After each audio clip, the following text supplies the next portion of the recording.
आणि जग ठप्प झाले. पुढे दिसत होता तो फक्त अंधार. 2 मुलांचे शिक्षण आणि 2 वेळचे जेवण याची चिंता सतावत असताना मायेचा भाऊ कोरोना बाधित झाला आणि आता आपण हतबल झालो.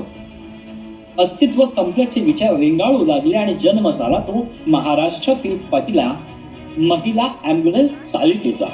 भाऊ कोरोना पॉझिटिव्ह झाल्यामुळे त्याच्या ॲम्ब्युलन्सला ड्रायव्हर शोधायची जबाबदारी अंगावर आलेल्या अनिताने या जबाबदारीला शिंगावर घेतले आणि स्वतः ॲम्ब्युलन्स चालवायचे ठरवले. प्रवास सुरू झाला. शेकडो कोविड पॉझिटिव्ह रुग्णांना हॉस्पिटलपर्यंत पोहोचवून त्यांचा जीव वाचवण्याचा. जबाबदारीचे ओझे कधी आवडीचे काम बनले आणि त्याचे रूपांतर समाजसेवेत झाले हे कळलेच नाही. पण आवड असेल तर सवड काढावीच लागते.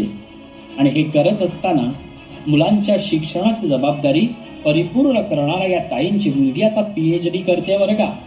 रुग्णवाहिकेतून एकटीने प्रेत घेऊन जाणं हे खरंच धाडसाचं काम असतं. आणि गेल्या बऱ्याच वर्षांपासून अनिताताई हे काम प्रामाणिकपणे करत आहेत. पुरुषांची मक्तेदारी असणाऱ्या क्षेत्रात काम करताना अनिताताईंना कित्येक अडचणींना सामोरं जावं लागलं. महिला खूप हळव्या असतात, त्या धाडसी काम करू शकत नाही असे म्हणणाऱ्या पुरुषांना चपराक वाजवून ते आपले कर्तृत्व सिद्ध करत आहेत आणि आजही सेवा बजावत आहेत. समस्येला घाबरायचे नाही तर त्याच्याशी द्वंद्व करून विजय मिळवायचा असतो ही शिकवण जणू आपल्या कार्यातून देणाऱ्या अनिताताई गोसावी आहेत आजच्या झिरो टू हिरो या अवॉर्डच्या माध्यमातून.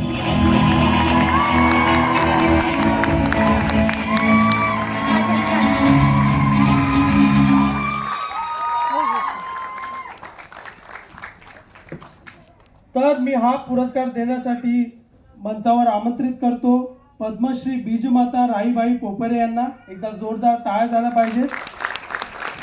आणि त्यांच्यासोबत आपले आवाजाचे जादूगर श्रीनिवास सर, मी विनंती करतो की कृपया तुम्ही